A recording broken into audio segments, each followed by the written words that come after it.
Black Cat by Edgar Allan Poe. For the most wild yet most homely narrative which I am about to pen, I neither expect nor solicit belief. Mad indeed would I be to expect it, in a case where my very senses reject their own evidence.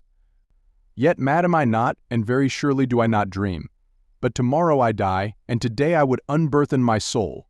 My immediate purpose is to place before the world, plainly, succinctly, and without comment, a series of mere household events.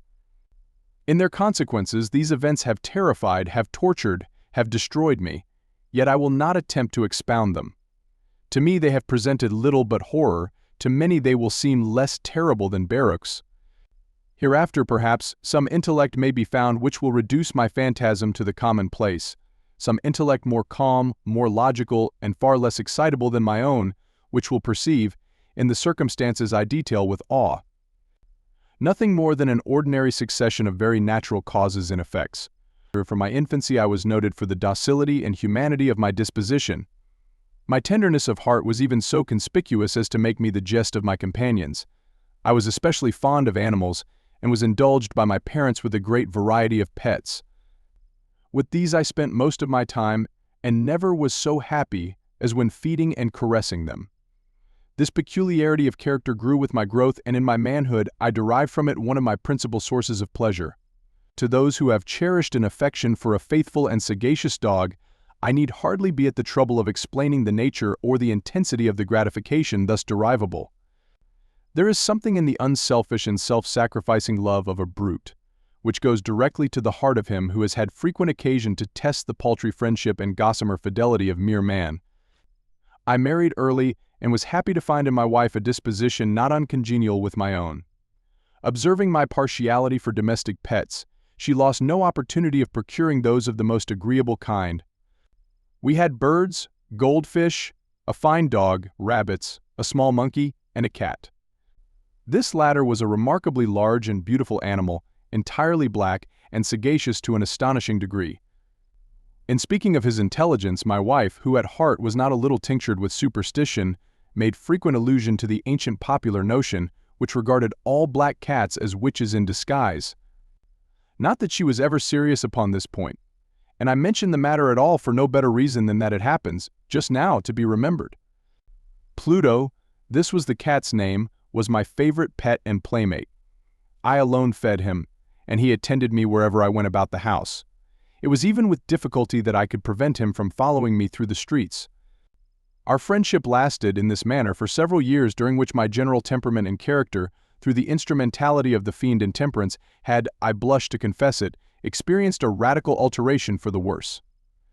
I grew, day by day, more moody, more irritable, more regardless of the feelings of others. I suffered myself to use intemperate language to my wife. At length I even offered her personal violence.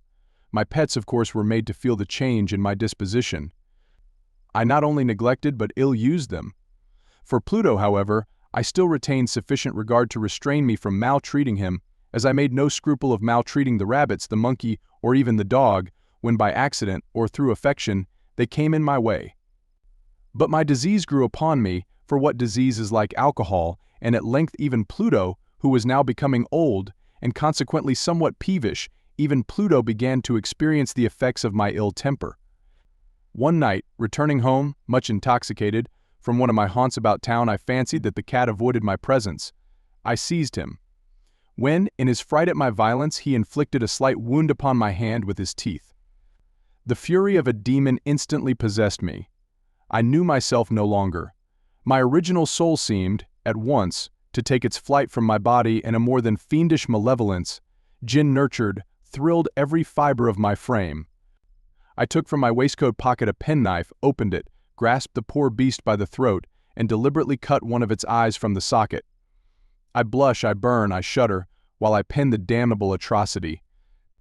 When reason returned with the morning, when I had slept off the fumes of the night's debauch, I experienced a sentiment half of horror, half of remorse for the crime of which I had been guilty.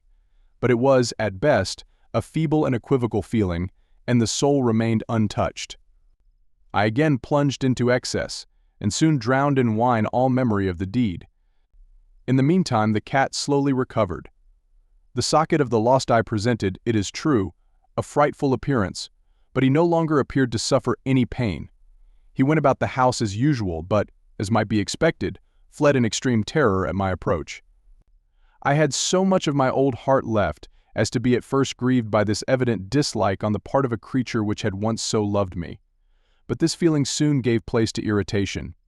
And then came, as if to my final and irrevocable overthrow, the spirit of perverseness. Of this spirit philosophy takes no account. Yet I am not more sure that my soul lives than I am that perverseness is one of the primitive impulses of the human heart, one of the indivisible primary faculties, or sentiments, which give direction to the character of man, who has not, 100 times, found himself committing a vile or a silly action, for no other reason than because he knows he should not. Have we not a perpetual inclination, in the teeth of our best judgment, to violate that which is law merely because we understand it to be such? This spirit of perverseness, I say, came to my final overthrow. It was this unfathomable longing of the soul to vex itself, to offer violence to its own nature, to do wrong for the wrong's sake only, that urged me to continue and finally to consummate the injury I had inflicted upon the unoffending brute. One morning, in cool blood, I slipped a noose about its neck and hung it to the limb of a tree, hung it with the tears streaming from my eyes and with the bitterest remorse at my heart, hung it because I knew that it had loved me and because I felt it had given me no reason of offense, hung it because I knew that in so doing I was committing a sin, a deadly sin that would so jeopardize my immortal soul as to place it, if such a thing were possible, even beyond the reach of the infinite mercy of the most merciful and most terrible God. On the night of the day on which this cruel deed was done, I was aroused from sleep by the cry of fire. The curtains of my bed were in flames. The whole house was blazing. It was with great difficulty that my wife, a servant, and myself made our escape from the conflagration. The destruction was complete. My entire worldly wealth was swallowed up, and I resigned myself thenceforward to despair. I am above the weakness of seeking to establish a sequence of cause and effect between the disaster and the atrocity, but I am detailing a chain of facts, and wish not to leave even a possible link imperfect. On the day succeeding the fire, I visited the ruins. The walls, with one exception, had fallen in. This exception was found in a compartment wall, not very thick, which stood about the middle of the house and against which had rested the head of my bed. The plastering had here, in great measure, resisted the action of the fire, a fact which I attributed to its having been recently spread. About this wall a dense crowd were collected, and many persons seemed to be examining a particular portion of it with very minute and eager attention. The words strange, singular, and other similar expressions excited my curiosity. I approached and saw, as if graven in bas relief upon the white surface, the figure of a gigantic cat. The impression was given with an accuracy truly marvelous. There was a rope about the animal's neck. When I first beheld this apparition, for I could scarcely regard it as less, my wonder and my terror were extreme. But at length reflection came to my aid. The cat, I remembered, had been hung in a garden adjacent to the house. Upon the alarm of fire, this garden had been immediately filled by the crowd, by someone of whom the animal must have been cut from the tree and thrown, through an open window, into my chamber. This had probably been done with the view of arousing me from sleep. The falling of other walls had compressed the victim of my cruelty into the substance of the freshly spread plaster, the lime of which, with the flames and the ammonia from the carcass, had then accomplished the portraiture as I saw it. Although I thus readily accounted to my reason, if not altogether to my conscience, for the startling fact just detailed, it did not the less fail to make a deep impression upon my fancy. For months I could not rid myself of the phantasm of the cat. And during this period there came back into my spirit a half-sentiment that seemed, but was not, remorse. I went so far as to regret the loss of the animal, and to look about me, among the vile haunts which I now habitually frequented, for another pet of the same species, and of somewhat similar appearance, with which to supply its place.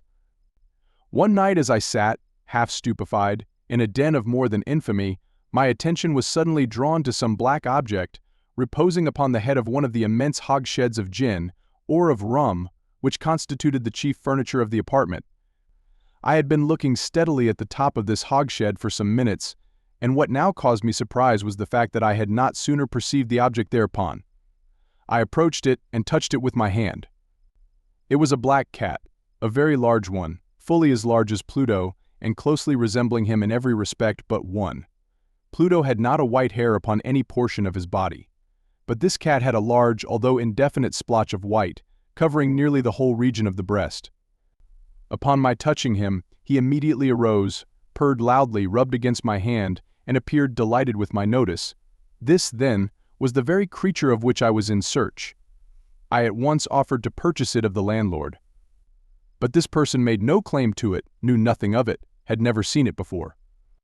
I continued my caresses, and when I prepared to go home, the animal evinced a disposition to accompany me.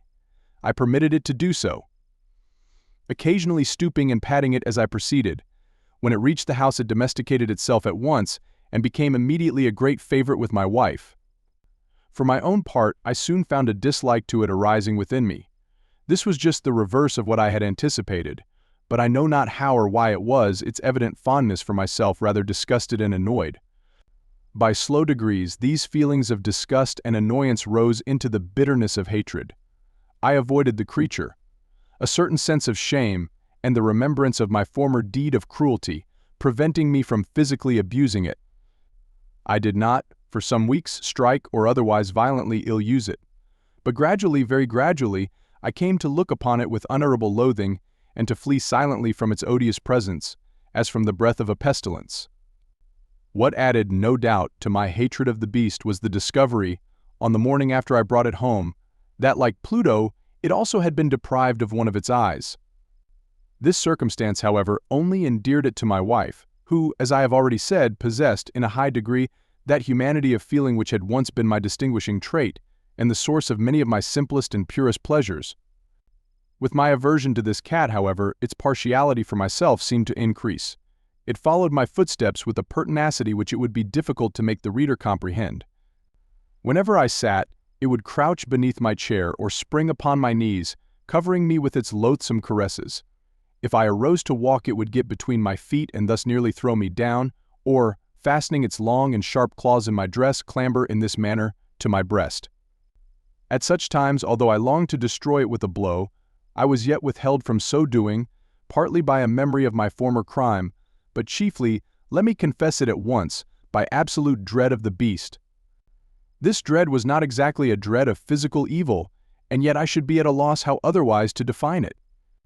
I am almost ashamed to own, yes, even in this felon's cell, I am almost ashamed to own, that the terror and horror with which the animal inspired me had been heightened by one of the merest chimeras it would be possible to conceive. My wife had called my attention, more than once, to the character of the mark of white hair, of which I have spoken, and which constituted the sole visible difference between the strange beast and the one I had destroyed. The reader will remember that this mark, although large, had been originally very indefinite, but by slow degrees nearly imperceptible, and which for a long time my reason struggled to reject as fanciful, it had, at length, assumed a rigorous distinctness of outline. It was now the representation of an object that I shuddered to name, and for this, above all, I loathed and dreaded, and would have rid myself of the monster had I dared. It was now, I say, the image of a hideous, of a ghastly thing, of the gallows, oh, mournful and terrible engine of horror and of crime, of agony and of death. And now was I indeed wretched beyond the wretchedness of mere humanity, and a brute beast, whose fellow I had contemptuously destroyed, a brute beast to work out for me a man fashioned in the image of the high God, so much of insufferable woe, alas! Neither by day nor by night knew I the blessing of rest any more. During the former the creature left me no moment alone, and in the latter I started, hourly, from dreams of unutterable fear, to find the hot breath of the thing upon my face and its vast weight, an incarnate nightmare that I had no power to shake off, incumbent eternally upon my heart. Beneath the pressure of torments such as these, the feeble remnant of the good within me succumbed. Evil thoughts became my sole intimates, the darkest and most evil of thoughts. The moodiness of my usual temper increased to hatred of all things and of all mankind, while from the sudden, frequent, and ungovernable outbursts of a fury to which I now blindly abandoned myself, my uncomplaining wife, alas, was the most usual and the most patient of sufferers. One day she accompanied me, upon some household errand, into the cellar of the old building which our poverty compelled us to inhabit. The cat followed me down the steep stairs, and nearly throwing me headlong, exasperated me to madness. Uplifting an axe, and forgetting, in my wrath, the childish dread which had hitherto stayed my hand, I aimed a blow at the animal which of course would have proved instantly fatal had it descended as I wished. But this blow was arrested by the hand of my wife. Goaded by the interference into a rage more than demoniacal, I withdrew my arm from her grasp and buried the axe in her brain. She fell dead upon the spot, without a groan. This hideous murder accomplished, I set myself forthwith, and with entire deliberation, to the task of concealing the body. I knew that I could not remove it from the house, either by day or by night, without the risk of being observed by the neighbors. Many projects entered my mind. At one period I thought of cutting the corpse into minute fragments and destroying them by fire. At another I resolved to dig a grave for it in the floor of the cellar. Again I deliberated about casting it in the well in the yard, about packing it in a box, as if merchandise, with the usual arrangements, and so getting a porter to take it from the house. Finally I hit upon what I considered a far better expedient than either of these. I determined to wall it up in the cellar, as the monks of the Middle Ages are recorded to have walled up their victims. For a purpose such as this the cellar was well adapted. Its walls were loosely constructed, and had lately been plastered throughout with a rough plaster, which the dampness of the atmosphere had prevented from hardening. Moreover, in one of the walls was a projection, caused by a false chimney or fireplace that had been filled up and made to resemble the red of the cellar. I made no doubt that I could readily displace the bricks at this point, insert the corpse and wall the whole up as before, so that no eye could detect anything suspicious. And in this calculation I was not deceived. By means of a crowbar I easily dislodged the bricks, and having carefully deposited the body against the inner wall, I propped it in that position, while with little trouble I relaid the whole structure as it originally stood.